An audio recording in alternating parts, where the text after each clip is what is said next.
Isa sa pinaka-beefiest na specs this 2025, below 20,000 pesos. This is the iQOO Z10 Turbo Pro. Ano na naman beefy ang pinagsasabi ni Gadget Sidekick? This is being powered by the Qualcomm Snapdragon 8S Gen 4, 7,000 mAh na battery with 120 watts of fast charging support, 144 Hz na screen refresh rate. Best of all, may bypass charging pa siya. Eh magugulat ka sa presyo. Sabihin ko sa'yo after this quick intro.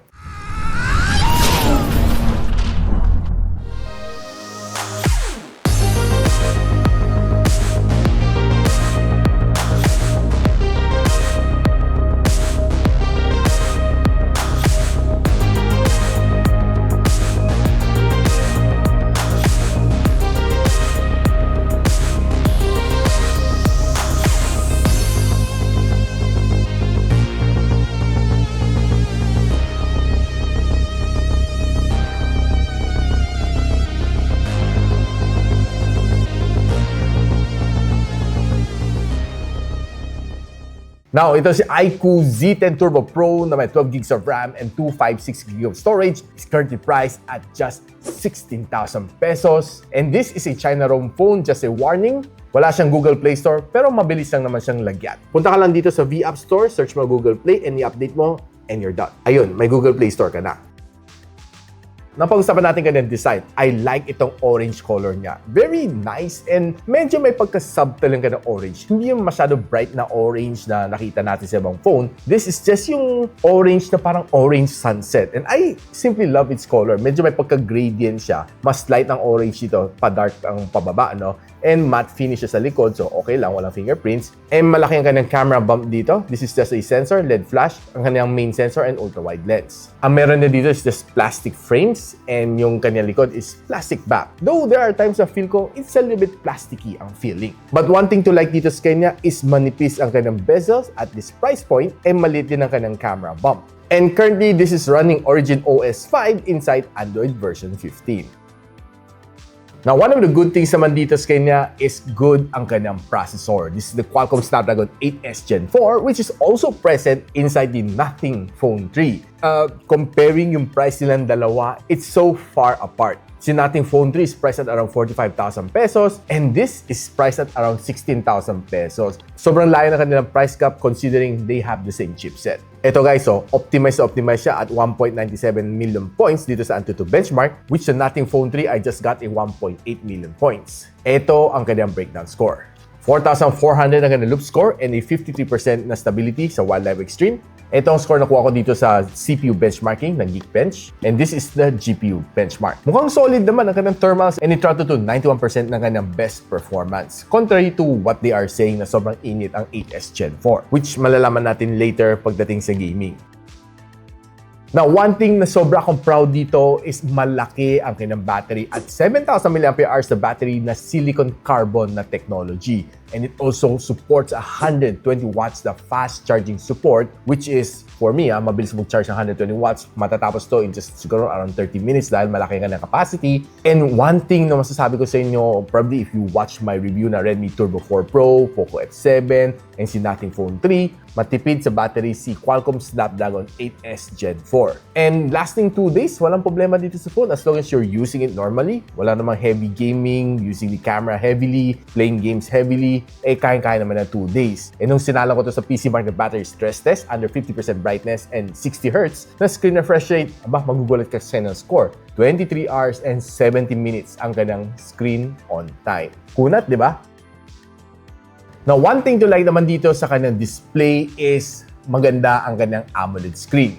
This one has a 6.78-inch na AMOLED display with a 144 Hz screen refresh rate at this price point. Meron siyang 4,400 nits na maximum brightness and meron din siyang 4,320 Hz na PWM dimming. So meaning protected na ng iyong mata. And another thing na sabihin ko sa inyo, mataas ang kanyang screen to body ratio. 90% dahil manipis ang kanyang bezels. Now, one thing to like naman dito sa kanya, if you're just simply swiping sa yung social media like Facebook, TikTok, Twitter, or whatever social media app you're using, very battery smooth naman ang every single transition naman dito sa phone na ito. As long as maganda yung internet connection, wala ka naman magiging problema dito sa phone na ito. Now, speaking of connection, na-test ko ang Globe Smart din dito. Si Dito lang nakaka-receive ng 5G dahil sa kanyang SA na compatibility. Si Globe and Smart, hindi dahil NSA pa siya. Ang pinakamataas na na-achieve ni Globe and Smart, 4G+.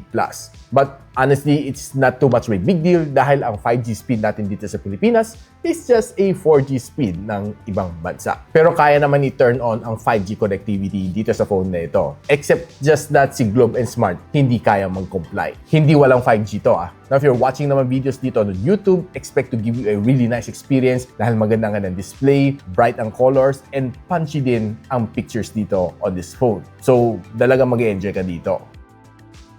Now, since this phone has dual speaker, 6 na butas sa ilalim and 2 butas dito sa ibabaw, medyo imbalance to. Pakinggan na natin kung gaano kalakas kanyang sounds.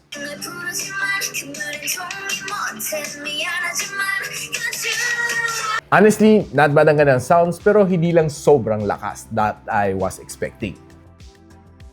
Now, naglaro naman tayo ng 5 games dito on this phone. Playing Genshin Impact, Wuthering Waves, Honor of Kings, Call of Duty Mobile, and Farlight 84. Pagdating sa Genshin Impact, expect mo to give you a good, smooth experience dito if you set it to high graphical settings. Most of the time na chinek ko naman ng kanyang counter, it was almost always naman nasa around 58 to 62 FPS while I was playing this game. Naglaro naman ako ng 30 minutes dito na non-stop. So, battling all those different bosses. So, expect mo na there are times na may minor lag naman. Pero, hindi ko naman na-feel na ganun kagrabe ang kanyang pagka-lag. Though, syempre, it's an 8S Gen 4. This is not the 8 Elite. But, I was expecting naman to perform really good. Kasi, ang 8S Gen 4 is nasa somewhere nasa gitna ng 8 Gen 2 and 8 Gen 3 ang kanyang performance. Now, one thing to like naman dito sa kanya is okay ang kanyang touch response, wala kang maging problema.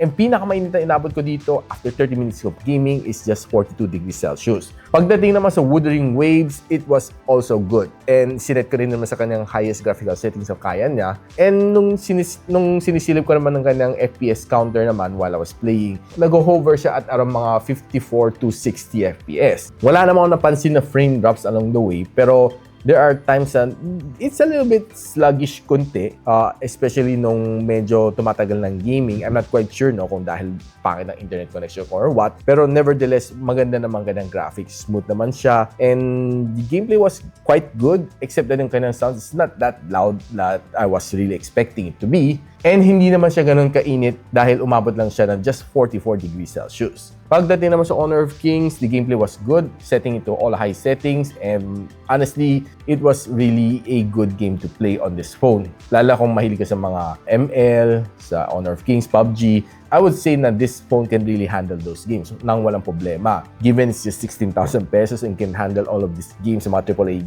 titles, talagang okay na okay siya. Smooth naman ang naging gameplay ko sa Honor of Kings and wala namang naging problema sa kanya. Pinakamainit na inabot na after 30 minutes of gameplay is just around 40 degrees Celsius. Pagdating sa Call of Duty Mobile, expect to give you a really nice experience dito. Smooth siya, wala kang naging problema, touch response is good. And guys, pakita ko lang sa inyo na may collaboration sa Call of Duty Mobile with Gundam. And it's really a nice game to play. And habang naglalaro ako ng Call of Duty Mobile, chinek ko naman kanyang FPS. It's just hovering at around 112 to 120 FPS. There are times umabot siya ng 122 dahil kaya mo naman iset dito sa 144 except na hindi lang talaga siya umabot ng 144. After 1 hour of gameplay, umabot ako ng 41 degrees Celsius. Pagdating naman sa Farlight 84, sinagad-sagad ko ng graphical settings was also good. The gameplay was good. The sounds was just okay, not the best that I was expecting. And the touch response was really snappy naman siya. And one thing to like naman dito sa kanya habang tumatakbo ka sniper ka, wala akong napansin na lag naman in any way. So, expect to give you a really nice experience dito sa Farlight 84.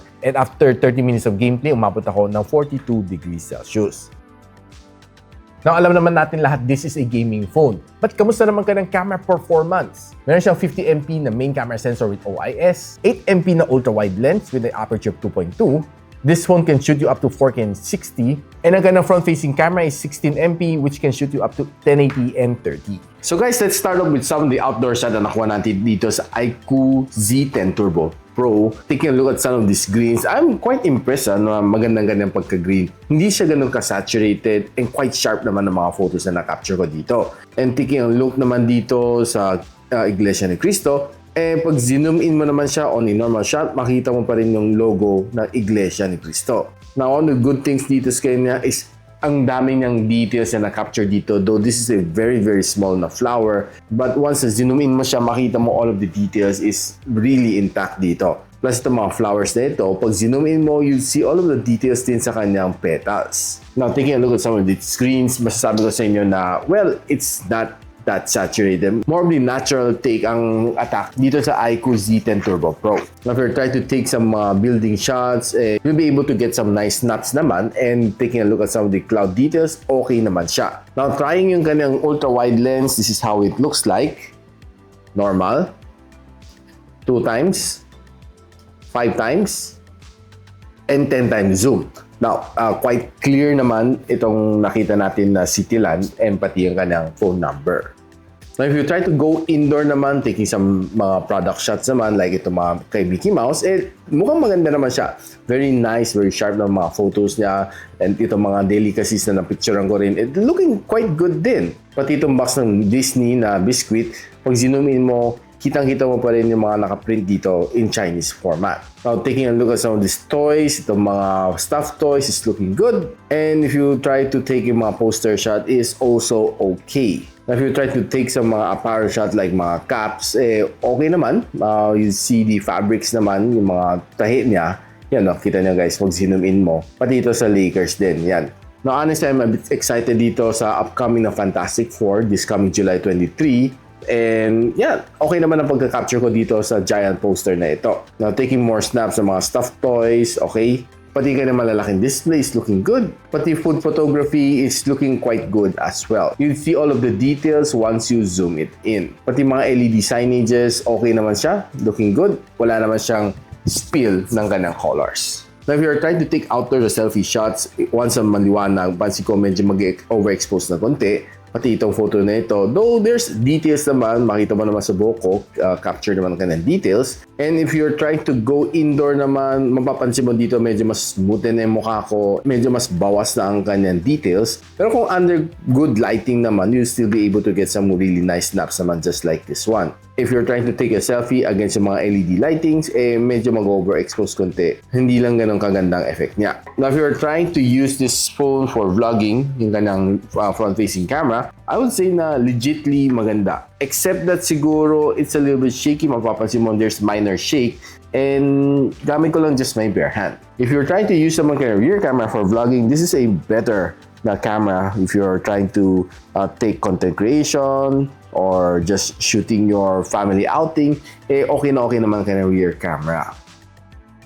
Now guys, ano masasabi ko dito sa phone na ito? Honestly, at 16,000 pesos, sobra niyang sulit. I would say that it can easily rival yung mga Redmi Turbo 4 Pro or Poco F7, and probably, well, it's not as good as the Nothing Phone 3, pero given na your gaming na mahabol mo, hindi magandang camera, just okay, okay na itong iQOO Z10 Turbo Pro. Ang dami naman ng upside na sinasabi ko sa inyo, matuwa ka ng battery, maganda ka ng gameplay, and except na siguro ang cons lang dito is medyo feel ko, personally, personal preference, medyo may kunting pagka-plasticky feel ang kanyang likod. But syempre, salpa ka mo lang ng case, hindi mo na siya mararamdaman. But the color is definitely one of my favorites kay iQOO. And another winning point is 144Hz ang kanyang screen refresh rate. Kaya guys, ano na gusto nyo dito sa iQOO Z10 Turbo Pro? Are you willing to buy this phone? Let me know in the comments, and kung gusto nyo malaman kung saan ko ito binili, I'll post the link on the description box below kung saan ko siya nabili. And if you like this video, don't forget to share it to your friends. And a quick sub sa aking channel, it's definitely awesome. I'll see you in my next video. And so, ako para si Richmond, and you're watching Gadget Sidekick. Like and subscribe to my channel. Don't forget to hit that notification bell. For one of my latest uploads, click the dito. And for one of my popular uploads, click here.